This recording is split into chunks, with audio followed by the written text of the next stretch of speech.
Parce que c'est l'économie qui dirige un pays, ce n'est pas la politique. Si vous avez votre père qui vous donne de l'argent chaque matin pour aller à l'école, il va vous dire, mon fils, tu dois être major. Il va vous dire, je ne veux pas que tu rentres après 20 h chez moi. Il va vous dire, je ne veux pas de mini-jupe, je ne veux pas de garçon chez moi. Si tu trouves que tu es déjà grand, va louer ta maison. Parce que c'est celui qui finance, qui dirige comment est-ce que tu dois fonctionner. Dans notre pays, 85% de nos recettes fiscales proviennent des multinationales. 54% des capitaux qui sont investis chez nous sont des capitaux étrangers. Tout le commerce qu'il y a au Cameroun ne représente même pas 5% du PIB. Qu'est-ce que ça veut dire ces statistiques? Les recettes fiscales, pour ceux qui connaissent le b.a.-ba de l'économie, savent que c'est avec les recettes fiscales qu'on paye les fonctionnaires, qu'on construit les routes, qu'on construit les hôpitaux. Et 85% de cet argent provient des multinationales. Ça veut dire provient des personnes qui viennent d'ailleurs. Et dans l'histoire, aucun peuple n'est allé dans un autre pays développer ce pays-là. Donc aucun pays n'a quitté son pays pour aller dans un autre pays le développer. Donc quand quelqu'un vient chez vous, c'est toujours pour des intérêts. C'est la raison pour laquelle, donc, étant donné que c'est eux qui dirigent notre économie, ils mettent donc sur pied, ils imposent aux politiciens de mettre sur pied une politique qui va garantir ces investissements. Puisque s'il n'y a pas ces investissements, le pays tombe en faillite. Et ce n'est pas le fait de commenter sur Facebook, faire des marches qui vont faire en sorte que ça change. Si ces statistiques-là ne changent pas, rien ne va changer. Et ces personnes-là qui détiennent notre économie ont des intérêts qui sont contraires à l'intérêt général de la population. C'est la raison pour laquelle la politique ne permet pas d'améliorer nos conditions de vie. Je prends un autre exemple qui va peut-être vous choquer.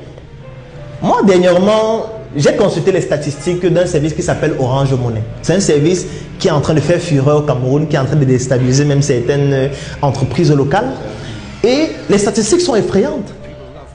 C'est un service qui revendiquait en juin 2015 17,4 millions d'utilisateurs. C'est un service qui est présent dans 14 pays africains, notamment les pays d'Afrique subsaharienne. Au mois de juin 2016, ils ont fait un chiffre d'affaires de 655 milliards de francs CFA. Ça veut dire 1 milliard d'euros dans des pays pauvres et très endettés. Au cours de l'année 2015, leurs transactions financières dépassaient c'était exactement 4 885 milliards. Et moi, j'ai comparé ça avec le budget du Cameroun de 2016, qui était de 4 200 milliards environ. Donc, les transactions financières de Orange Money, ça dépassait le budget du Cameroun. Parce que quand on dit que c'est eux qui détiennent notre économie, on a l'impression qu'on raconte les beignets bouillis. C'est donc pour ça qu'il faudrait que nous on s'arme sur le plan économique pour pouvoir répondre à ça. Et pour répondre à ça, qu'est-ce qu'il faut faire? Il faut créer la richesse et non faire l'économie du Bayam Salam. Qu'est-ce qu'on appelle l'économie du Bayam Salam? C'est le fait que vous allez voir, on va vous dire que les Bamileke et les Nordis sont l'économie du pays. Quand je suis des choses comme ça me fait rigoler. Ça ne veut absolument rien dire, ils ne détiennent rien. Ils ne détiennent rien, pourquoi? Parce que vous allez aller dans un grand hôtel détenu par un Bamileke. Je ne vais pas citer d'hôtel. Vous allez voir que la moquette est importée. Les tasses de lait sont importées, le lait est importé, les draps sont importés, les tables sont importées, les serrures sont importées. Tout est importé, les cheveux sont importés, même les cerveaux sont importés. Ça fait donc quoi? Ça fait que cet hôtel est en train de travailler pour donner des devises à d'autres pays qui produisent ça. Puisque nous on ne produit rien, même le fudant. Parce que si vous fabriquez votre cacao, vous voulez vendre votre cacao à la Belgique, on ne vous paye pas en francs CFA. Un autre problème encore, le franc des colonies françaises d'Afrique. On vous paye en devises. Et étant donné que c'est la France qui garantit notre monnaie, ce n'est même plus seulement la France, c'est désormais l'Union européenne, on verse toutes nos devises au trésor français.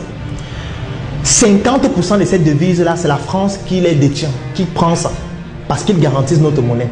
Et nous, on n'a que 50%. Et étant donné que nous, on ne produit pas suffisamment, ça veut dire qu'on n'a pas beaucoup de devises.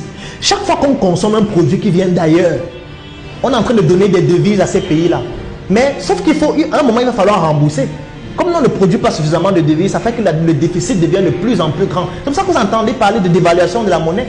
C'est pour ça que vous entendez parler de plan d'ajustement structurel. Parce qu'on ne produit rien. On ne fait que consommer ce qui vit. C'est pour ça qu'on fait la promotion du Made in Cameroun. Les gens se disent que c'est un slogan. Ce n'est pas un slogan. C'est un élément vital pour l'économie de se développer.